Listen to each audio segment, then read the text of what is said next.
שלום לכם וברוכים הבאים לפרק נוסף של מתן חינוך פיננסי. היום אנחנו הולכים לעסוק בארבע נקודות מתוך הספר The Diary of a CEO. לפני שנתחיל, חשוב לי להדגיש שכל מה שנאמר בפרק הזה הוא לא המלצה, כיוון שאני לא יועץ פיננסי או יועץ בתחום כלשהו. הנקודה הראשונה מהספר היא מלאו את חמשת הדליים שלכם בסדר הנכון. אז הרעיון מהספר אומר שבנוגע להצלחה מקצועית, לכולנו יש 5 דליים. הדלי הראשון הוא מה שאתם יודעים, והוא מתייחס לידע שלכם. הדלי השני הוא מה שאתם יודעים לעשות, והוא מתייחס למיומנות שלכם. הדלי השלישי הוא מי שאתם מכירים, והוא מתייחס לרשת החברתית שיצרתם סביבכם, מה שנקרא באנגלית Network. הדלי הרביעי הוא מה שיש לכם, והוא עוסק במשאבים שלכם. והדלי החמישי והאחרון הוא מה שחושבים עליכם, והוא מתייחס למוניטין שלכם. הרעיון בספר הוא שכדי להתקדם מבחינה מקצועית בצורה נכונה, אתם צריכים למלא את הדליים על פי הסדר. בדרך כלל, כדי למלא את הדלי הראשון, אנחנו רוכשים ידע בהשכלה הגבוהה או במקום מקצועי כלשהו. ולאחר מכן, אחרי שאנחנו יודעים איך ליישם את הידע בצורה פרקטית, אנחנו מתחילים למלא את דלי המיומנויות, שהוא הדלי השני. ברגע שאנחנו מגבירים את המיומנויות שלנו והופכים להיות מקצועיים, אנחנו מתחילים לתת יותר ערך לאחרים, מה שמגביר את הרשת החברתית המקצועית שלנו. מה שאומר שאנחנו מתחילים לעסוק בדלי השלישי. ככל שאנחנו בעלי רשת חברתית עסקית גדולה יותר, אנחנו מתחילים להרוויח יותר כסף, מה שממלא את הדלי הרביעי שהוא דלי המשאבים שלנו. ברגע שארבעת הדליים הראשונים שלנו מלאים, אנחנו מתחילים לבנות לעצמנו מוניטין של אנשים מצליחים ומקצועיים. לדוגמה, תחשבו על מוסכניק. כדי להתחיל לעבוד הוא חייב לדעת ידע תיאורטי בסיסי, כמו איך קוראים לכל חלק ברכב ואיפה הוא יושב ברכב. לאחר מכן הוא יכול להתחיל לעבוד פיזית על מכונית ועל ידי כך לשפר את המיומנויות שלו. אחרי שהוא מתחיל לעבוד בתחום בצורה קבועה, הוא מתחיל להכיר אנשי מקצוע נוספים ולקוחות נוספים. מרגע זה הוא מתחיל להרוויח סכומי כסף גדולים יותר,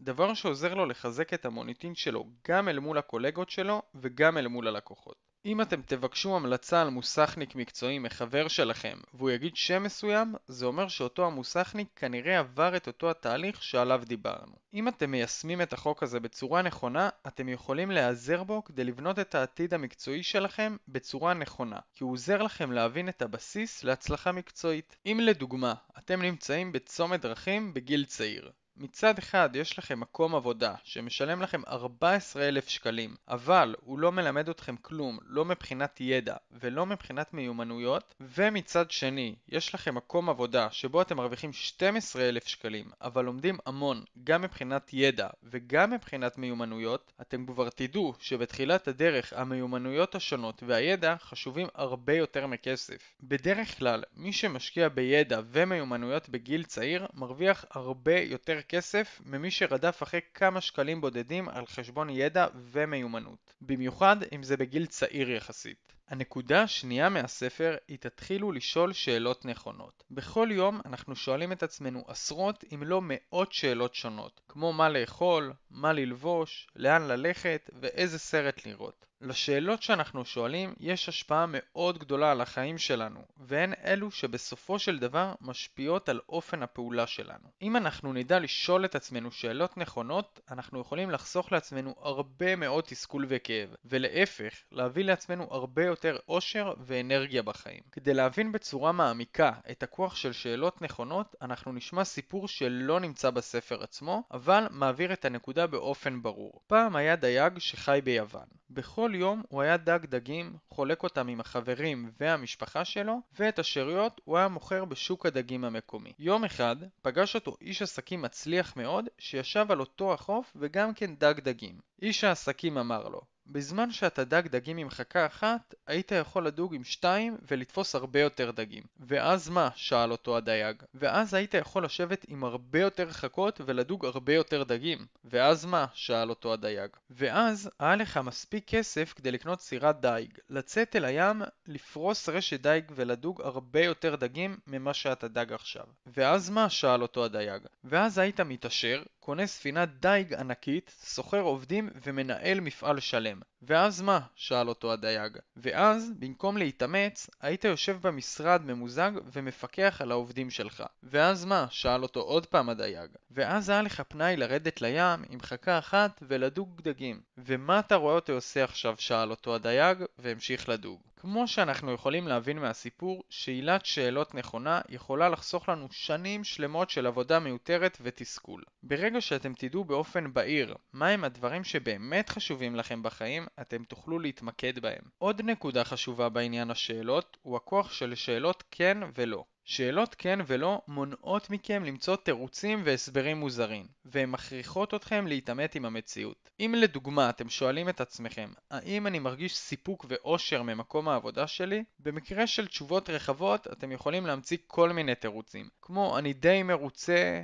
או אני לא ממש מרוצה אבל זה בסדר. אבל במקרה של תשובות כן או לא, אתם חייבים לקבוע מסקנה נחרצת ולפעול לפי המסקנה הזאת. אם לדוגמה התשובה שלכם היא כן באופן ברור, אז הכל בסדר. אבל אם התשובה שלכם היא לא, זה אומר שאתם צריכים להתחיל לחפש מקום עבודה חדש, שמצד אחד יחזיק אתכם מבחינה כלכלית, ומצד שני יאפשר לכם גם להרגיש סיפוק ואושר. הנקודה השלישית היא תתמקדו בפרטים הקטנים. כשרוב האנשים חושבים על שינוי או על מהפך בתחום כלשהו, הם חושבים על שינוי שמתרחש באופן חד וקיצוני. וכאן רוב האנשים טועים. לכולנו כבני אדם יש קושי להתמודד עם דברים חדשים והרגלים חדשים, ולכן הסיכוי שנצליח לשנות הכל במכה ולהתמיד בכך הוא אפס. הספר מדגיש את החשיבות של שיפור בפרטים הקטנים, שלאט לאט מצטברים לשיפור גדול שנותן לכם יתרון ביחס למתחרים שלכם. כדי להבין את הנקודה הזאת בצורה טובה יותר, אנחנו ניקח דוגמה מספר אחר שנקרא הרגלים אטומיים. אז הסיפור שלנו מתחיל בשנת 2003 בבריטניה. קבוצת רכיבת האופניים הלאומית של בריטניה, שאמורה לייצג אותה בתחרויות בינלאומיות כולל האולימפיאדה, נמצאת במצב גרוע מאוד. עד כמה המצב שלהם היה גרוע? עד כדי כך שחברות אופניים מוכרות באירופה לא רצו למכור לאופניים, כדי שלא יקשרו בין המוצר שלהם לבין הביצועים הגרועים של הקבוצה. הקבוצה הבינה שכדי לתקן את המצב היא חייבת לעשות שינוי רציני. אז בשנת 2003 הקבוצה החליטה לשנות גישה ולגייס את דייב בריילספורד לתפקיד מנהל הביצועים החדש שלה. מה שהבדיל אותו משאר מנהלי הביצועים הייתה האסטרטגיה המיוחדת שלו. הוא האמין שמה שצריך לעשות כדי להגיע לשיפור גדול הוא לעשות המון שינויים קטנים, בניגוד לרוב המאמנים לפניו שחשבו לעשות שינוי גדול אחד ובמכה. הקבוצה התחילה לעבוד לפי השיטה שלו, והם עשו המון שינויים קטנים, כמו לשנות את מושבי האופניים למושבים נוחים יותר, למרוח אלכוהול על הצמיגים כדי לשפר את האחיזה שלהם בקרקע, ועוד כל מיני דברים נוספים. אחרי 5 שנים שבהן המאמן הכניס המון שינויים קטנים כדי לשפר את הקבוצה, היא עברה מהפך ענקי, ובשנת 2008 הגיעה לאולימפיאדת בייג'ין, ושם היא עשתה היסטוריה. מקבוצה גרועה שלא רצו למכור לאופניים, היא הגיעה למצב חסר תקדים מבחינה היסטורית, שבו היא לקחה 60% ממדליות הזהב האפשרויות באותה אולימפיאדה. הדוגמה הזאת מראה לנו שלפעמים דווקא התמקדות בפרטים הקטנים, שנראים יחסית שוליים ולא חשובים, יכולה להוביל לאורך זמן לשינוי אדיר. אם אתם תדעו ליישם את הגישה הזאת בחיים שלכם, אתם אמנם לא תראו תוצאות ושיפור באופן מהיר, אבל אין ספק שלאורך זמן אתם תשתפרו בצורה דרסטית. הנקודה הרביעית מהספר היא הנוסחה למשמעת. לפי הספר יש נוסחה פשוטה מאוד כדי לקבוע את המשמעת שלכם, והיא הולכת ככה: משמעת שווה לערך של המטרה, פלוס הרווחים מביצוע המשימות בדרך למטרה, פחות המחיר שמשלמים על המשימות בדרך למטרה. מה שאומר שכדי להיות ממושמעים, אתם צריכים להעלות את הערך של המטרה, כלומר את הסיבה שבכללה אתם מכוונים למטרה. שנית, אתם צריכים להפוך את הדרך למטרה למספקת, ושלישית, אתם צריכים להוריד כמה שיותר את המחיר של המשימות בדרך למטרה. בואו נראה דוגמה כדי שנבין את הנוסחה הזאת בצורה פרקטית וטובה יותר. נגיד שאני רוצה להתחיל ללכת למכון כושר. אני יכול להתמקד בלמה. אם אני רוצה ללכת למכון כושר רק כדי להיראות טוב יותר, זאת יכולה להיות סיבה טובה. אבל אם אני רוצה את זה גם כדי להיראות טוב יותר, וגם כדי להיות בריא יותר ואנרגטי יותר בחיי היום יום שלי, אז הלמה שלי חזק יותר עכשיו. ככה שהצלחתי להגדיל את החלק הראשון בנוסחה. עכשיו נעבור לחלק השני בנוסחה. אם אני מרוויח רק אימון,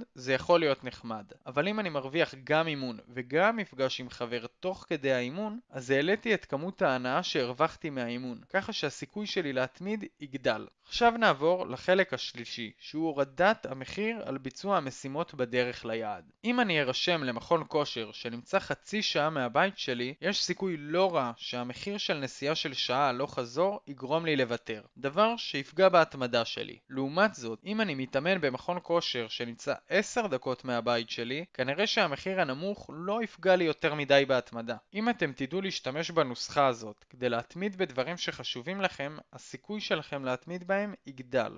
לסיכום, הנקודה הראשונה עוסקת בכך שיש סדר מסוים כדי להצליח מבחינה מקצועית, והוא הולך ככה: ידע, מיומנויות, רשת חברתית מקצועית, משאבים, מוניטין. הנקודה השנייה עוסקת בכוח האדיר של שאלות נכונות. שימוש בשאלות נכונות יכול לעזור לכם להיות מאושרים יותר ועשירים יותר, בפחות מאמץ ותסכול. הנקודה השלישית עוסקת בכך שלפרטים הקטנים יש כוח אדיר, שיכול להוביל לשיפור גדול בטווח זמן ארוך. הנקודה הרביעית עוסקת בכך שיש נוסחה מסודרת למשמעת, שכוללת מתן דגש לסיבה ולרווח מהתהליך, תוך הפחתת המחירים של המשימות בדרך ליעד. אני מקווה מאוד שנהניתם מהפרק, וכמובן שאנחנו ניפגש גם בפרקים הבאים.